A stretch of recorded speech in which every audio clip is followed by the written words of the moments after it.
Assalamualaikum warahmatullahi wabarakatuh.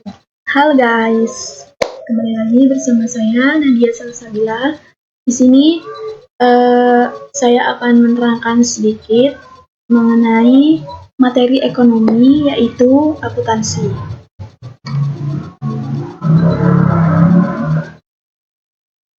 Nah, pengertian akuntansi. Jadi, akuntansi adalah sistem informasi yang mengidentifikasi, mencatat, untuk melaporkan transaksi keuangan, untuk pengambilan keputusan bisnis. Materi utamanya meliputi persamaan dasar, yaitu aset, kewajiban, dan ekuitas. Siklus akuntansi, jurnal hingga laporan keuangan, dan prinsip dasar seperti akural, basis, dan historical cost. Tujuan utamanya adalah menyajikan posisi keuangan yang akurat. Jadi, akuntansi ini biasanya digunakan dalam suatu bisnis untuk mencatat atau mengidentifikasi sebuah laporan transaksi keuangan yang diterima atau masukan keluarnya suatu keuangan tersebut di suatu bisnis. Nah, tujuan dari akuntansi yaitu yang pertama, menyediakan informasi keuangan, menyajikan laporan keuangan neraca, laba, rugi, arus kas, yang menggambarkan posisi keuangan aset, kewajiban, dan ekuitas perusahaan. Yang kedua, pengambilan keputusan. Nah, membantu manajemen dan pihak berkepentingan lainnya dalam mengambil keputusan investasi, pendanaan, atau proporsional berdasarkan data. Jadi akuntansi ini sangat bermanfaat dalam pengambilan keputusan untuk membantu manajemen. Yang ketiga, akuntabilitas dan pengawasan. Jadi, menjadikan alat pengawasan operasional dan memastikan sumber daya perusahaan digunakan secara efisien serta bertanggung jawab. Nah, tujuan yang nomor 4 yaitu perpajakan dan hukum. Memenuhi kewajiban perpajakan dan peraturan pemerintah terkait melaporkan keuangan.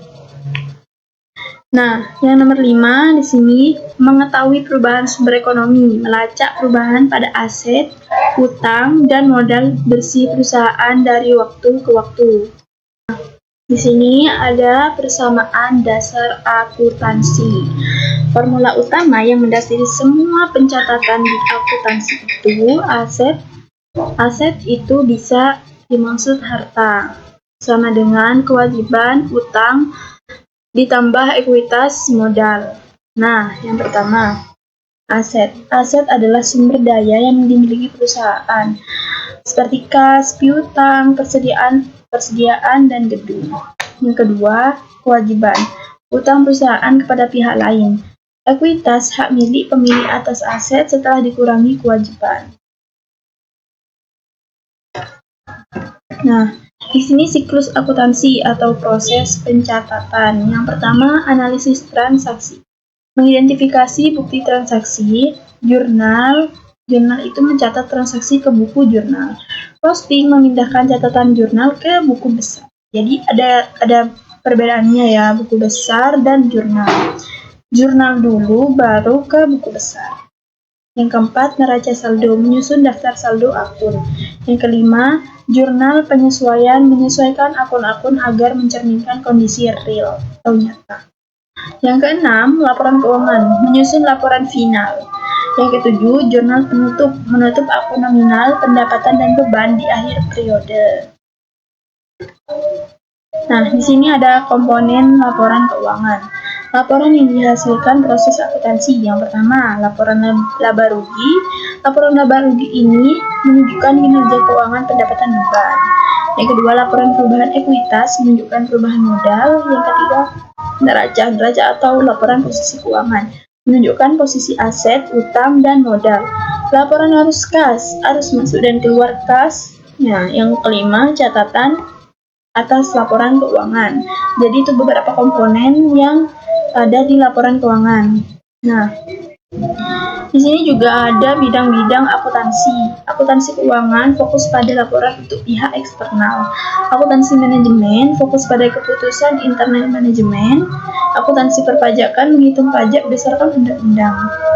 Auditing memeriksakan laporan keuangan secara independen, tahu diri sendiri. Dan penjelasan materi mengenai akuntansi dari saya, kurang lebihnya mohon maaf. Assalamualaikum warahmatullahi wabarakatuh.